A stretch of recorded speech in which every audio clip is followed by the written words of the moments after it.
Hi friends, నేను మీ అంజని. మరి ఈరోజు మన హర్రర్ వీడియోలోకి వెళ్ళబోయే ముందు నాదొక చిన్న రిక్వెస్ట్.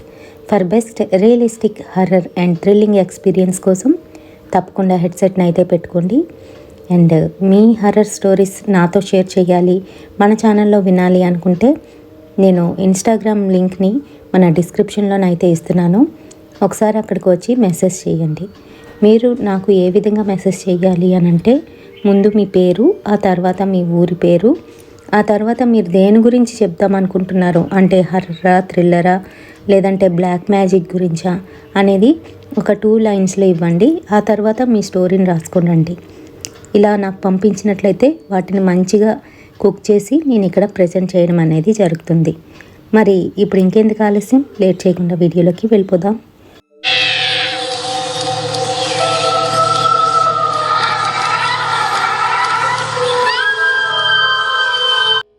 సురాజు ఒక పెద్దింటి అబ్బాయి. వాళ్ళ నాన్న ఎమ్మెల్యే, అంతేకాదు వాళ్ళ ఇంట్లో వాళ్ళు చాలా వరకు పొలిటీషియన్స్. అందుకనే సురాజ్కి చిన్నప్పటి నుంచి కూడా గారాబం అనేది చాలా ఎక్కువ. ఎవరిని పట్టించుకోడు, దేన్ని లెక్క చేయడు, దురలవాట్లకి బానిసైపోయాడు. అంతేకాదు అమ్మాయిల్ని ఈజీగా ఫ్లర్ట్ చేస్తూ ఉంటాడు. వాళ్ళని బాగా వాడుకొని ఆ తర్వాత ఏం చేసినా ఎవ్వరూ అడిగే నాదుడే లేడు. ఎందుకంటే ఆ ఊర్లోని వాళ్ళంతా పాపులర్. ఇది నేను నార్త్ ఇండియన్ సైడ్ అయితే చెప్తున్నానండి. సో ఆ పర్స్పెక్టివ్లోని మీరు వినండి, ఓకేనా?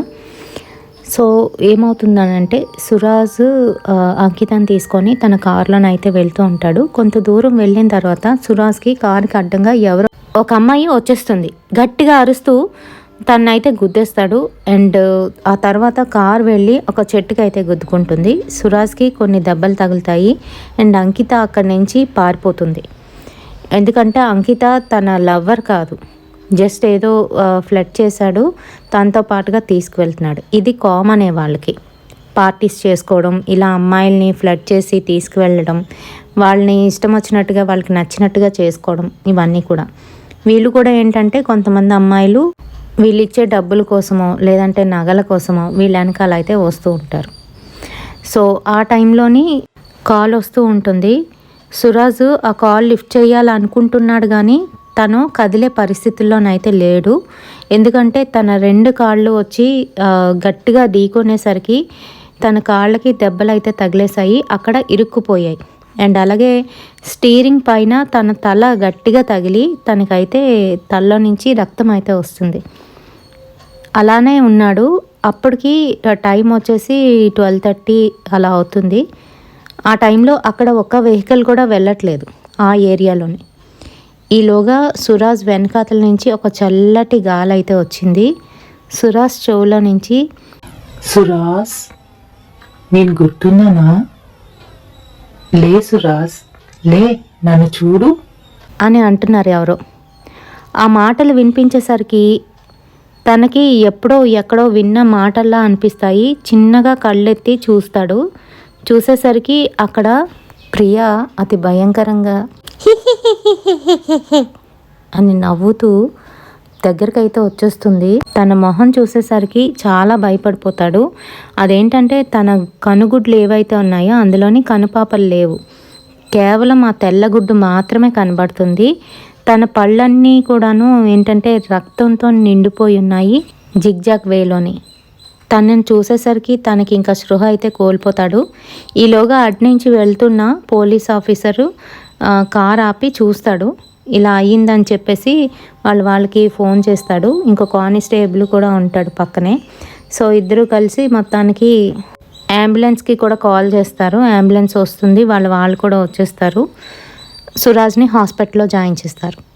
సో సురాజ్ హాస్పిటల్లో జాయిన్ అయిన తర్వాత స్పృహ వచ్చేంత వరకు సురాజ్కి ఏం జరిగిందో ఏమీ తెలీదు.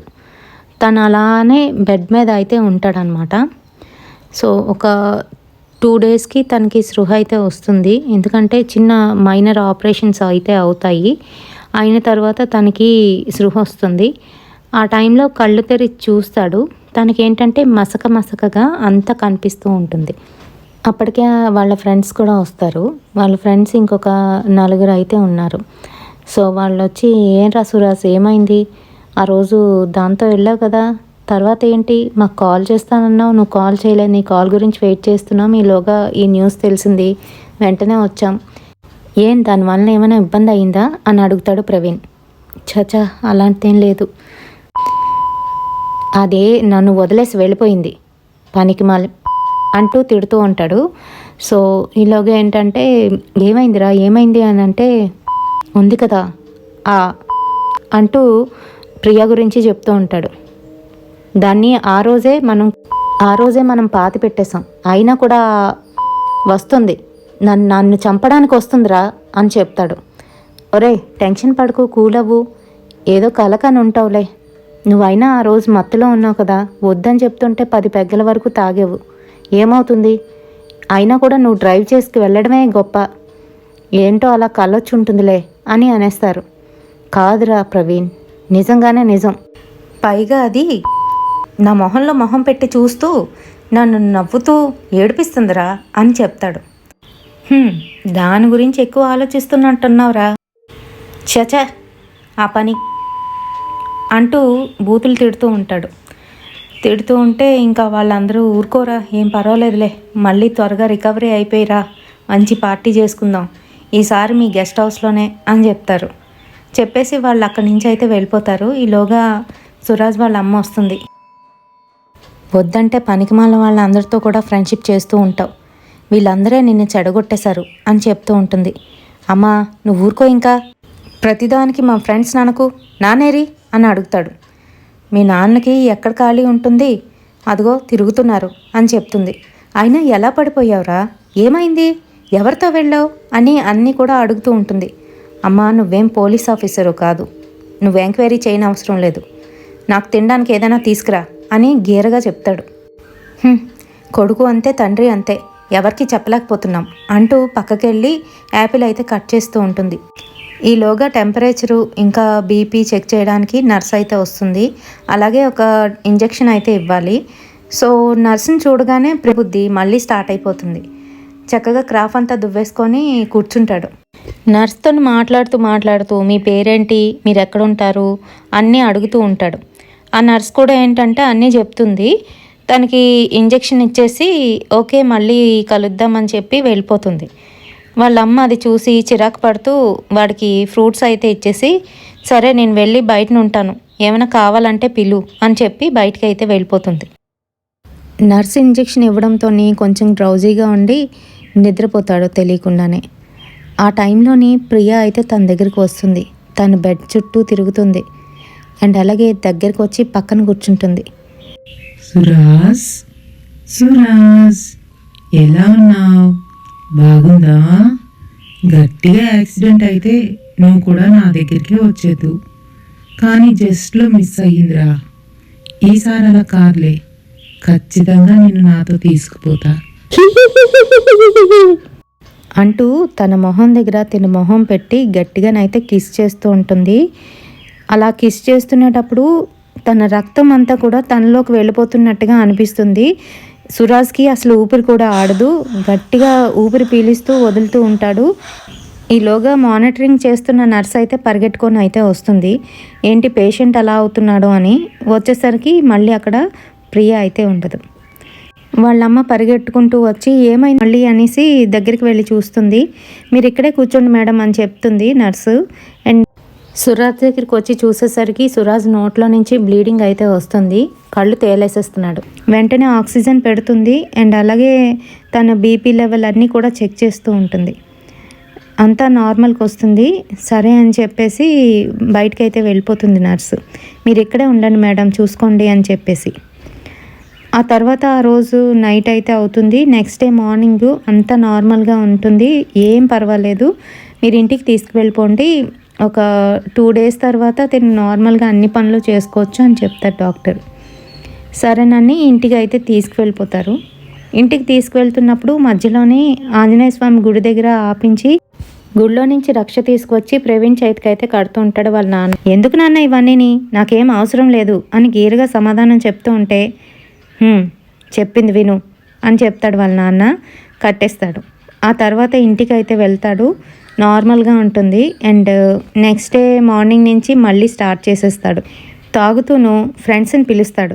పిలిచి పార్టీ చేసుకుందాం అని చెప్తాడు. అలాగే నర్స్ దగ్గర నెంబర్ కూడా తీసుకుంటాడు. నర్స్కి అయితే కాల్ చేస్తాడు. తన పేరు రోసీ, కేరళ నుంచి వచ్చిన అమ్మాయి. Hello Rosie, how are you అని అంటే, ఐఎమ్ ఫైన్ సార్, మీరు ఎలా ఉన్నారు? మీరు వెళ్ళిపోయిన దగ్గర నుంచి బోర్ కొట్టేస్తుంది హాస్పిటల్లో అని చెప్తుంది. అయితే రేపు నైట్ మా గెస్ట్ హౌస్లోనే పార్టీ ఇస్తున్నాను నేను. మా గెస్ట్ హౌస్ గురించి నీకు ఆల్రెడీ చెప్పాను కదా, లొకేషన్ కూడా పంపిస్తాను, వస్తావేంటి అని అడుగుతాడు. మీరు పిలిస్తే రాకపోవడం ఏంటి సార్, వస్తాను ఖచ్చితంగా. మా ఫ్రెండ్స్ని తీసుకురమ్మంటారా అని అడుగుతుంది.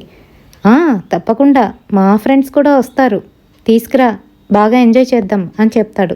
వాళ్ళు ఒక 2 ఉంటారు, మీకు పర్వాలేదు కదా సార్ అని అంటే, పర్వాలేదు, ఎంతమందినైనా తీసుకురా, నేను చూసుకుంటా, మా లొకేషన్ షేర్ చేస్తున్నాను, అలా వచ్చేసేయండి, రేపు ఎగ్జాక్ట్గా 7:30 కల్లా అక్కడ ఉండాలి అని చెప్తాడు. ఈలోగా రోసీ అంటుంది, సార్ రేపు ఈవినింగ్ ఆ టైం అంటే అటుపక్క వెహికల్స్ చాలా తక్కువ కదా, మీరు ఏమైనా వెహికల్ ప్రొవైడ్ చేయగలరా మా కోసం అని అంటుంది. ఓకే, తప్పకుండా, ష్యూర్, అంతలా అడగాల, పంపిస్తాను ఖచ్చితంగా, వచ్చేసేయండి అని చెప్తాడు. కాల్ కట్ చేసి వాళ్ళ ఫ్రెండ్స్ అందరికీ కూడా చెప్తాడు. నెక్స్ట్ డే స్నానం చేస్తునేటప్పుడు చేతికి రక్షణ చూసి, ఇది ఎందుకు కడతాడో ఏంటో పిచ్చినాన్న అనుకొని ఆ రక్ష అయితే తెంపేసి పక్కన అక్కడే పడేసి స్నానం చేసుకొని లోనకైతే వచ్చేస్తాడు. తను లోనికి వచ్చేసరికి తన రూమ్ అంతా కూడా చల్లగానైతే అయిపోతుంది. ఏసీ ఎవడు ఆన్ చేశాడ్రా అని చెప్పి చుట్టూ చూస్తాడు. ఏసీ ఆన్లో లేదు, కానీ చల్లగా అనిపిస్తుంది. ఇదేంటి, ఏసీ ఆన్లో లేకపోయినా ఇంత చల్లగా ఉంది అనుకుంటూ మిర్రర్ దగ్గరికి వెళ్ళి తన హెయిర్ సెట్ చేసుకుంటూ ఉంటాడు. ఇలా దువ్వుకుంటున్నప్పుడు మిర్రర్లో నుంచి తన వెనకతల ప్రియ తినకాసే చూస్తున్నట్టు కనబడుతుంది. సడన్గా వెనక్కి తిరిగి చూస్తాడు, కానీ అక్కడ ఎవరు లేరు. మళ్ళీ అద్దంలోకి తిరిగి చూస్తాడు, అక్కడ కూడా ఎవరు కనిపించరు. ఏంటి ఇది, నాకు ఇలా తగులుకుంది అని తిట్టుకుంటూ ఉంటాడు. ప్రవీణ్, ప్రతాప్, రాజేష్, అనిల్ వాళ్ళ నలుగురికి కూడా చెప్తాడు. ఏంటంటే ఈరోజు మన గెస్ట్ హౌస్ శుభ్రం చేయించండి అని చెప్పేసి వీళ్ళు ఒక 4 పనులను పంపిస్తే వాళ్ళ చేత క్లీన్ చేపిస్తూ ఉంటారు. ఈలోగా Pratap guest house back side వెళ్ళి అక్కడ సుసు అయితే చేస్తూ ఉంటాడు. ఆ టైంలోని ఏం జరుగుతుందో తెలీదు, ప్రతాప్ అయితే అక్కడ పడిపోయి ఉంటాడు. గట్టిగా అరుచుకొని పడిపోతాడు. మిగతా 3 కూడాను పరిగెట్టి వెళ్తారు ఏమైంది అనేసి. వెళ్ళేసరికి స్పృహ కోల్పోయి ఉంటాడు. నోట్లో నుంచి నురుగులు వస్తున్నాయి. వాళ్ళకి ఏం అర్థం కాదు. రే ప్రతాప్ అన్ని లేపుతూ ఉంటారు, తను లేవడు. వెంటనే హాస్పిటల్కి తీసుకెళ్ళాలని చెప్పేసి ప్రవీణ్ ఇంకా అనిల్ ఇద్దరు ఏం చేస్తారంటే, మేము కారులోనే తిన్ని తీసుకొని వెళ్తాము, నువ్వు ఇక్కడ వర్క్ చూసుకో అని చెప్పేసి తను అయితే తీసుకొని వెళ్ళిపోతారు. సో అక్కడ వర్క్ అంతా కూడా చూస్తూ ఉంటాడు. ఈలోగా రాజేష్ ఇంటి నుంచి అయితే కాల్ వస్తుంది. వాళ్ళ వైఫ్తో మాట్లాడుతూ తను కూడా ఏంటంటే బ్యాక్ సైడ్ వెళ్తాడు. తను మాట్లాడుతూ ఉంటే అక్కడ బ్యాక్ సైడ్ ఏంటంటే ఒక దగ్గర ఆ ప్రియ ఇంకా అలాగే వాళ్ళ చెల్లెలు ఇద్దరు కూడాను నడుచుకొని తినవైపే వస్తూ ఉన్నారు. తనకి ఇంకా ఏంటంటే కాళ్ళు చేతులు షివర్ అయిపోతున్నాయి. ఇదేంటి, చనిపోయిన వాళ్ళు ఎలా వస్తున్నారో అని చెప్పేసి తను అక్కడి నుంచి అయితే పరిగెట్టడానికి చూస్తూ ఉంటాడు. ఈలోగా వెనకాతల నుంచి ప్రియ అయితే వచ్చి గట్టిగానైతే పట్టుకుంటుంది 2 చేతులు వెనక్కి లాగి. వాళ్ళ చెల్లెళ్ళు ఇద్దరూ వచ్చి తన కంట్లోనైతే పొడిచేస్తారు. తన కళ్ళు పోతాయి. తను అరుద్దాం అనుకుంటున్నా కూడాను తన గొంతు అయితే బయటికి పెగలట్లేదు. పైగా తన చున్నీతోని మెడ చుట్టేసి గట్టిగానైతే నొక్కేసి చంపేస్తుంది. అక్కడ రాజేష్ పడిపోతాడు. ఈ పని వాళ్ళు పని చేసుకొని మధ్యాహ్నం భోజనం చేద్దామని వెనక్కి వచ్చేసరికి అక్కడ రాజేష్ చచ్చిపడి ఉన్నాడు. అది చూడగానే వాళ్ళందరూ భయపడి వెంటనే కాల్ చేస్తారు. హాస్పిటల్కి వెళ్ళిన వీళ్ళు కూడా ఏంటంటే ప్రతాప్ని అక్కడ అడ్మిట్ చేసేసి వెనక్కి అయితే వచ్చి చూస్తారు. వాళ్ళ ఫ్రెండ్ ఇలా అయ్యి ఉంటాడు. వాళ్ళు భయపడిపోతారు. ఇంకా ప్రతాప్ కూడా ఏంటంటే కారులో తీసుకెళ్తున్నంతసేపు కూడాను ప్రియా అని కలవరిస్తున్నాడు.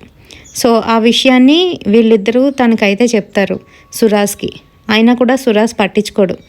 దాని గురించి చెప్పొద్దానంటే 10 సార్లు దాని గురించి నా దగ్గరే అంటూ తిడుతూ ఉంటాడు. సో వీళ్ళు ఏంటంటే కాదురా, మేము చెప్పింది వినరా, నిజంగానే అది వచ్చింది అని అంటూ ఉంటారు. అదే మన రాజేష్ గారిని కూడా పొట్టన పెట్టుకుందా అని చెప్తారు. కానీ అసలు ఏం వినడు. అండ్ రాజేష్నేమో వాళ్ళ ఇంటి వాళ్ళకైతే అప్పచెప్తారు. వాళ్ళందరూ వచ్చి బోరున ఏడుస్తారు. అసలు ఏం జరిగింది, కళ్ళు కూడా ఇలా పోయాయి అని చెప్పేసి పోలీసులు వస్తారు, ఎంక్వైరీ చేస్తారు. ఏం జరిగిందో తెలీదు. బ్యాక్ సైడ్ వచ్చాడు ఫోన్లో మాట్లాడుకుంటూ, ఇలాగా కళ్ళు రెండు కూడా పొడి చేసినట్టు ఉన్నాయి అండ్ అలాగే చనిపోయి ఇక్కడ పడున్నాడు అని చెప్తారు. సో ఎంక్వైరీ చేస్తామని చెప్పేసి వాళ్ళు ఏంటంటే వెనకాతల అంటే వాళ్ళు ఎక్కడైతే చనిపోయాడో రాజేష్ అదంతా కూడా సెర్చ్ చేస్తూ ఉంటారు.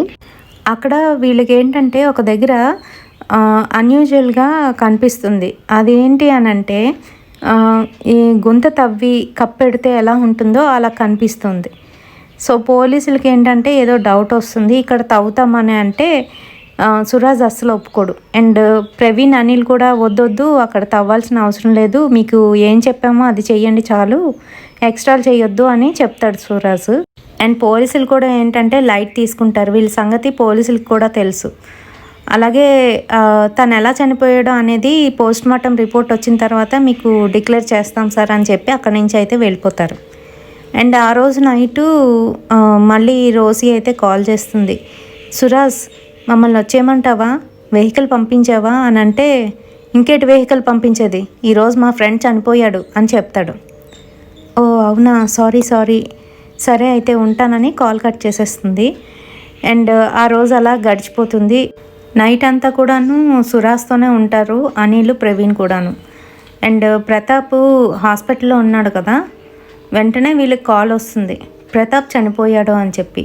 అసలు ప్రతాప్కి ఏమైంది, వాడెలా చనిపోతాడు, పడిపోయి ఉన్నాడు, నొరగలు కక్కాడు అంతే కదా, ఏమైందని అనుకుంటూ మళ్ళీ వీళ్ళు హాస్పిటల్కి అయితే వెళ్తారు. ఒకే రోజు ఇద్దరు ఫ్రెండ్స్ కోల్పోయారు, నీకు అర్థం కావట్లేదా సురాజ్ అని ప్రవీణ్ అంటాడు. నువ్వు నోరు మూసుకో, ఎక్కువ మాట్లాడుకో, వాళ్ళిద్దరూ బ్యాక్ సైడ్ వెళ్ళినప్పుడు ఏం జరిగిందో మనకేం తెలియదు కదా, విషపురుగు ఏమైనా కరిచిందేమో అని చెప్తాడు. సరే అంటూ హాస్పిటల్కి అయితే వెళ్తారు. హాస్పిటల్లోని పోస్ట్ మార్టంలో ఏం తెలుస్తుందని అంటే తనకి ఏమీ అవ్వలేదు, జస్ట్ షాక్లో నుండి చనిపోయాడు అని తెలుస్తుంది. హార్ట్ ఫెయిల్ అయిందా అని ఆశ్చర్యపోతారు. కానీ ప్రవీణ్ ఇంకా అనిల్ మటుకు భయపడుతూ, ఒరే నాకు భయమేస్తుందిరా, ప్లీజ్ రా, ఈ ప్రియా సంగతి ఏంటో తేల్చేరా, దానికి ఏదైనా విరుగుడు ఉంటుందేమో, లేదా ఏదైనా బాబా దగ్గరికి వెళ్దామా అని ప్రవీణ్ అయితే భయపడిపోతూ అడుగుతూ ఉంటాడు. నువ్వు ఇంకోసారి దాని పేరు ఎత్తావంటే నేను ఇక్కడే చంపేస్తానని పీక పట్టుకుంటాడు. ఈలోగా అనిల్ వచ్చి వాళ్ళిద్దరిని విడిపిస్తాడు. ఫ్రెండ్స్ చనిపోతుంటే నీకు అర్థం కావట్లేదా సురాజ్ అని గట్టిగా అరుస్తాడు. అండ్ అలాగే అనిల్, ప్రవీణ్ మేము ఇంక ఇక్కడి నుంచి వెళ్తామని చెప్పేసి వెళ్ళిపోతుంటే సురాజ్ ఆగండ్రా నేను వస్తానని చెప్పి వాళ్ళతోనైతే వస్తూ ఉంటాడు. వాళ్ళ తాలూకు వాళ్ళందరూ కూడా అక్కడే ఉంటారు. వీళ్ళు సిగరెట్ తాగడానికని బయటికి వచ్చి మార్చురీ రూమ్ దగ్గరికి అయితే వెళ్తారు. అక్కడికి వచ్చేసరికి వాళ్ళకి ఆ రూమ్లో నుంచి ఒక దుర్వాసన అయితే కొడుతూ ఉంటుంది. అందులోని ప్రియా నించొని వాళ్ళని అయితే లోపలికి రండిరా, అక్కడే నించున్నారే, రండి లోపలికి అని పిలుస్తూ ఉంటుంది. దెబ్బకి వాళ్ళ కాళ్ళ కింద భూమి జరిగినట్టు అవుతుంది. భయపడి వాళ్ళు అక్కడి నుంచి పరిగెడుతూ ఉంటారు. ఎంత పరిగెడుతున్నా కూడా వాళ్ళు మళ్ళీ ఆ రూమ్ దగ్గరికే వచ్చి ఆగుతున్నారు, ఇంకెక్కడికి వెళ్ళలేకపోతున్నారు. ఈలోగా అటుపక్క నుంచి వాళ్ళ చెల్లెళ్ళు ఇద్దరు కూడా వస్తున్నారు. ఇప్పుడు లెక్క సరిపోతుందిరా, ముగ్గురు ఉన్నాం కదా, రండి రూమ్లోకి రండి అని పిలుస్తూ ఉంటుంది ప్రియా మరొక వైపు నుంచి. ఇంకా భయపడుతూ వాళ్ళు ఎంత పరిగెట్టినా కూడా ఎక్కడికి వెళ్ళలేకపోతున్నారు. అక్కడే అలిసిపోయి పరిగెట్టేసరికి ప్రవీణ్ కొంచెం ఊబకాయంతో ఉండడం వలన అలిసిపోయి గుండె తొందరగా కొట్టుకొని ఒక్కసారిగా ఆగిపోతుంది. ప్రవీణ్ అక్కడే ఒకసారిగా కుప్పకూలిపోతాడు. ఆ చూసిన మిగతా ఇద్దరు కూడాను భయంతో ఇంకా ప్రవీణ్ని అక్కడే వదిలేసి ముందుకు పరిగెడతారు. ఈలోగా అక్కడ కాపలా కాస్తున్న వార్డు బాయ్ బయటికి వెళ్ళి వస్తూ వీళ్ళని చూస్తాడు. సార్ ఎందుకు సార్ అలా పరిగెడుతున్నారు అని అంటే, అక్కడ ప్రియా ఉంది అని గట్టిగా అరుస్తూ ఉంటారు. అరుస్తూ ఉంటే ఎవరు సార్, ఎవరు లేరు, రండి ఇలా కూర్చోండి అని చెప్తూ ఉంటాడు. మా ప్రవీణ్ గారు అక్కడ ఉండిపోయాడు, ప్లీజ్ ఇంకెవరినైనా తీసుకురావా అని అంటే, సరే మీరు కంగారు పడకండి, ఇక్కడ కూర్చోండి అని చెప్పి తను వెళ్ళబోతుంటే, ఉండు మేము కూడా నీతో వస్తామని చెప్పి ఇద్దరు తనతోనైతే వస్తారు. డాక్టర్ని పిలుచుకొని అయితే వస్తారు, మిగతా డాక్టర్స్ కూడా వస్తారు, స్టాఫ్ అందరూ కూడాను. అక్కడికి వెళ్ళేసరికి ప్రవీణ్ కూడా చనిపోయి ఉంటాడు. సో వీళ్ళ ముగ్గురు కూడాను ఆ రోజే చనిపోతారు. ఎందుకు చనిపోయారో ఎలా చనిపోయారో ఎవ్వరూ చెప్పలేకపోతారు. కానీ నిజం నిప్పు లాంటిది. నిగూఢంగా మనం దాచేద్దాము, ఎవరికి కనిపించనివ్వకుండా చేద్దాము అనుకున్నప్పటికీ కూడాను ఎక్కడున్నా కూడా అది పొగలా మారి అలా మంటలా అంటుకుంటుంది. ఈలోగా పోలీసులు వస్తారు. అసలు ఏం జరిగింది, మీ గెస్ట్ హౌస్లో ఏంటి ప్రాబ్లము, అక్కడికి వెళ్ళిన ఈ ముగ్గురు కూడా ఒకే రోజు చనిపోయారు, ఇంకా మీ ఇద్దరే ఉన్నారు అని అంటే ఏం లేదని అంటూ ఉంటాడు సురాజ్. కానీ అనిల్ మటుకు ఇంక ఊరుకోడు. నేను చెప్పేస్తాను రా అని అంటూ ఉంటాడు. సురాజ్ ఒక్కటైతే కొడతాడు అనిల్కి. ఎక్కువ మాట్లాడుకు అని చెప్తాడు. భయంతోనైతే వణికిపోతున్నాడు అనిల్. ఓ పక్కన పోలీస్ ఆఫీసర్ కూడా అడుగుతున్నాడు అనిల్ని, అనిల్ ఏమైంది చెప్పు, పర్వాలేదు, ఎవరేమన్నా కూడా నువ్వేమీ ఆగక్కర్లేదు చెప్పు అని గట్టిగా అడుగుతున్నారు. అప్పుడు అనిల్ అయితే ఇలా చెప్తున్నాడు. ఏంటి అని అంటే 3 months క్రితం వీళ్ళు చేసిన ఒక పెద్ద దారుణం. అదేంటి అని అంటే ప్రియగోష్ ఒక ఎమ్మెల్యే గారి అమ్మాయి ఫంక్షన్లోని చూస్తాడు. వాళ్ళ మెహందీలోనైతే తను మెహందీ పెట్టడానికి అయితే వస్తుంది. ఆ తర్వాత సంగీత అయినప్పుడు డ్యాన్స్ వేస్తుంది. ఆ 3-4 days తను అక్కడే ఉంటుంది. ఆ టైంలో ఏంటంటే ప్రియాతోని మంచిగా మాట్లాడి చాలా మంచివాళ్ళలాగా నటిస్తూ తన వెనకాతలే తిరుగుతూ నేను లవ్ చేస్తున్నాను అని చెప్తాడు. సో ప్రియా అనుకుంటుంది నిజంగానే లవ్ చేస్తున్నాడు, అది కూడా ఎమ్మెల్యే గారి అబ్బాయి అని చెప్పేసి తను కూడా ఇంట్రెస్ట్ చూపిస్తుంది. ఆ తర్వాత వాళ్ళ లవ్ ఎంతవరకు వెళ్ళిపోయిందనంటే ఫిజికల్ నీడ్స్ కూడా కంప్లీట్ చేసుకుంది. సో ఆ తర్వాత ఏంటంటే ప్రియా వాళ్ళ ఇంటికి రావడం వెళ్ళడం కూడా చేసేవాడు. వీళ్ళు కూడా ఏంటంటే చూసి చూడనట్టుగా వదిలేసేవారు ఇంట్లో వాళ్ళు కూడాను. తినేంటంటే ప్రియా బాగా చదువుకున్న అమ్మాయే, ఇంకా అన్నిట్లో కూడాను చక్కగా పార్టిసిపేట్ చేస్తుంది, మంచి జాబ్ కూడా రావాల్సి ఉంది. అయినప్పటికీ కూడా తిన వెనకాల పిచ్చిదానిలాగా తిరుగుతూ ఉంటుంది. ఒకరోజు ఇంకా ఎక్స్ట్రీమ్ అయిపోతుంది. ప్రియా ఏంటంటే ప్రెగ్నెన్సీ వచ్చిందని చెప్పడానికి అయితే వస్తుంది. అప్పుడు తన నిజస్వరూపం అయితే బయటపడుతుంది. ప్రెగ్నెన్సీ వస్తే నన్నేం చేయమంటావు అని అంటాడు. అదేంటి అలా మాట్లాడుతున్నావు, నీ వల్లనే కదా వచ్చింది, మనం పెళ్లి చేసుకుందాం, మీ నాన్నకి చెప్తానన్నావు కదా, నన్ను తీసుకువెళ్ళి చెప్పు అని అడుగుతుంది. కానీ ప్రియా వాళ్ళది చాలా తక్కువ కులం. సురాజ్ వాళ్ళు రాజ్పూత్స్. సో వీళ్ళు ఇంకా ఎవరిని కూడా చేసుకోరు. వాళ్ళ రాజ్పూత్ అంటే ఆ వంశస్థులనే చేసుకుంటారు. మిగతా వాళ్ళని ఎవరిని కూడా వీళ్ళు అసలు పట్టించుకోరు, ముట్టుకోరు కూడాను. అలాంటిది నిన్నెలా నేను చేసుకుంటాను అనుకున్నా అని అడుగుతాడు. అడిగేసరికి తను ఏంటంటే బాధపడుతుంది. నువ్వు ఇలాంటి వాడివా, నీ సంగతి ముందే నేను అబ్జర్వ్ చేశాను, అందుకనే తెలివిగాను మన ఇద్దరం మీట్ అయినప్పుడు ఇంకా కలిసినప్పుడు ఫోటోలు నీ మెసేజెస్ అన్నీ కూడా నేను భద్రంగా ఉంచాను, వాటిని అన్నిటిని పట్టుకొని మీడియాలో పెడతాను, ఇంకా పోలీస్ స్టేషన్కి కూడా వెళ్ళి కంప్లైంట్ పెడతాను అని చెప్పి అక్కడి నుంచి కోపంగా వెళ్ళిపోతుంది. సో సురాజ్కి అప్పుడు భయం వేస్తుంది. అసలుకే ఎలక్షన్స్ టైం. ఆ టైంలో ఏమైనా అయితే అలర్లు కనుక జరిగినట్లయితే వాళ్ళ నాన్న పరువు పోతుంది, ఇంకా వాళ్ళ పరువు అంతా కూడా పోతుంది అని ఆలోచిస్తూ ఉంటాడు. ఆలోచించి వెంటనే ప్రియకైతే కాల్ చేస్తాడు. సారీ ప్రియా, ఇందాకలు కొంచెం బిజీగా ఉన్నాను, టెన్షన్స్తో ఉన్నాను, అందుకనే అలా నాన్నకి ఎలక్షన్స్ దగ్గరికి వస్తున్నాయి కదా, ఆ బిజీలో అయితే ఉన్నాను, ఏమనుకోవద్దురా అని మాట్లాడుతూ ఉంటాడు. కానీ ప్రియకి చాలా కోపం వస్తుంది. ఎందుకు మళ్ళీ నన్ను కన్విన్స్ చేస్తున్నావు, అవసరం లేదు, నువ్వే నన్ను కన్విన్స్ చేయక్కర్లేదు, నేను ఎక్కడికి వెళ్ళాలో అక్కడికి వెళ్తాను అని అంటుంది. నేను చెప్పింది ఆలకిస్తావా, ఈరోజు పెళ్ళి ఉంది కదా, పెళ్ళికి నువ్వు వస్తున్నావా అని అడుగుతాడు. వస్తాను అని చెప్తుంది. సరే అక్కడ మాట్లాడుకుందాంలే అంటూ కాల్ కట్ చేస్తాడు. ఈవినింగ్ తను అందంగా తయారయ్యి పెళ్ళికి అయితే వెళ్తుంది. ఆ పెళ్ళిలో మెహందీ పెట్టడానికి తిను వెళ్తుంది. తినేంటంటే వాళ్ళు కూడా తెలిసిన వాళ్ళు ప్రతి ఒక్కరు కూడా వీళ్ళని ఇన్వైట్ చేస్తారు పెళ్ళికి, ఎందుకంటే పెద్దవాళ్ళు కదా అందుకని. సో ఆ పెళ్ళికి అయితే వస్తాడు. ఆ పెళ్ళికి తినతో పాటుగా ఏంటంటే తోడు కోసం వాళ్ళ పిన్ని కూతుర్లు 2 అయితే ఉంటారు. ఒక అమ్మాయి 14 years, ఒక అమ్మాయి 10 years అమ్మాయి, వాళ్ళని కూడా తీసుకువెళ్తుంది. సో ఆ పెళ్ళిలోని మెహందీ అయితే పెట్టేస్తారు. ఆ తర్వాత సంగీత్లోని డ్యాన్స్ చేస్తుంటే పక్కకు అయితే తీసుకువెళ్తాడు ప్రియని. ప్రియా ప్లీజ్ నా మాట విను, నేను చెప్పింది విను అని అంటూ ఉంటాడు.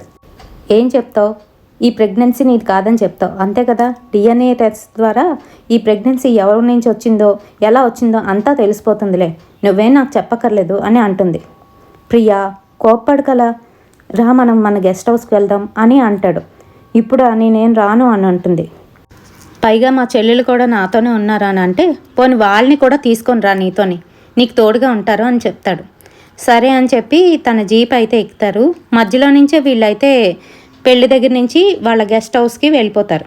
గెస్ట్ హౌస్ చాలా దూరంగా సిటీ అవుట్కట్స్లోనైతే ఉంది. సో అక్కడికి వెళ్ళిన తర్వాత వాళ్ళు షాక్ అయిపోతారు. ఏంటంటే వీళ్ళ ఫ్రెండ్స్ కూడా అక్కడ ఆల్రెడీ తాగుతూ కూర్చున్నారు. అది చూస్తున్న ప్రియ అంటుంది, వీళ్ళందరినీ ఎందుకు పిలిచావు, నాకు భయం వేస్తుంది, అయినా వీళ్ళందరూ ఎందుకు, మన ప్రాబ్లమ్ని సాల్వ్ చేస్తారా అని అంటే, ముందు నువ్వు లోనికి రావే అంటూ అక్కడి నుంచే జుత్తు పట్టుకొని లాక్కొని వెళ్తూ ఉంటాడు. వెనకతల నుంచి వాళ్ళ చెల్లెలిద్దరూ అక్క అక్క అంటూ వెనకతలు పడుతూ ఉంటే వాళ్ళిద్దరినీ కూడా కొట్టేస్తాడు. అయినా కూడా లోపలికైతే వెళ్తారు వాళ్ళ అక్క కోసం. ఇంకా అక్కడ ఉన్న ఆ నలుగురు ఫ్రెండ్స్ వీడు కీచుకుల్లా తయారయ్యి వీళ్ళ మీద అయితే పడతారు. చిన్నపిల్లలు కడుపుతో ఉంది అని కూడా విచక్షణ జ్ఞానం లేకుండా అమ్మాయిలు ముగ్గురిని కూడాను ఇష్టం వచ్చినట్లుగాను భంగం చేసి చంపేయడం అయితే జరుగుతుంది. వాళ్ళు చంపింది కాకుండాను వాళ్ళ బట్టలు అయితే ఊడగొట్టి వెనకాతల వాళ్ళ గెస్ట్ హౌస్ వెనకాతల గోతులు తీసి అక్కడ యూరియా ఉప్పు వేసి వీళ్ళనైతే పడుకోబెట్టి వాళ్ళ మీద మళ్ళీ యూరియా ఉప్పు కలిపి వేసేసి అక్కడ సమాధి చేసేస్తారు. ఇక్కడ యూరియా ఉప్పు ఎందుకు వేస్తారని అంటే తొందరగా అవి కుళ్ళిపోవడానికి, శవాలు తొందరగా కుళ్ళిపోవడానికి ఇలా చేస్తారు. అలా చేశాం సార్, అందుకే ఎప్పుడో ఆ ప్రియ వచ్చి మమ్మల్ని పట్టుకుంది అని అంటూ ఉంటాడు అనిల్. ఈలోగా పోలీస్ ఆఫీసరు శుభ్రంగా చెడామెడా వాయించేస్తాడు. అంతేకాదు సురాజ్ గడ్ అక్కడి నుంచి పారిపోబోతుంటే వాడి జుత్తు పట్టుకొని 4 పీకి వాడిని కూడా జీప్లో వేసుకొని పోలీస్ స్టేషన్కి అయితే తీసుకువెళ్ళిపోతారు. మరి వీళ్ళు ఎంక్వైరీ కోసం అక్కడికి వెళ్ళి చూసేసరికి ఆ శవాల మీద ఉన్న మాంసం ఏదైతే ఉంటుందో అది పూర్తిగా కుళ్ళిపోయి మొత్తం ఎముకలే కనబడుతున్నాయి. ఎంత దారుణమైన సంఘటన అని పోలీసులు అయితే నిర్ఘాంతపోయారు. ఇలాంటి వారికి క్షమాపణ ఉండకూడదు, ఉరిశిక్ష పడాలి అని అక్కడ ఉన్న వాళ్ళందరూ కూడాను అరుస్తున్నారు. పైగా అక్కడికి వచ్చిన సురాజ్ని అనిల్ని అందరూ కొట్టడం మొదలుపెట్టారు. పోలీసులు ఎంతలా ఆపుతున్నా కూడాను ఆగట్లేదు. మరో పక్క నుంచి అనిల్కి పోలీసుల వెనకాతల నుంచి ప్రియా వెళ్తున్నట్టుగా కనిపిస్తుంది. వీళ్ళని చూసి పిచ్చిగా నవ్వుతుంది. అయితే సురాజ్ మీదకి మటుకు అందరూ రాళ్ళు రువ్వడం అయితే మొదలు పెడతారు. వాడి తలకి పూర్తిగా దెబ్బలు తగలడం వలన పిచ్చెక్కుతుంది. ఆ తర్వాత జైల్లోని అనిలు సురాజు ఇద్దరు కూడాను పిచ్చివాళ్ళలాగా అయితే ఉన్నారు.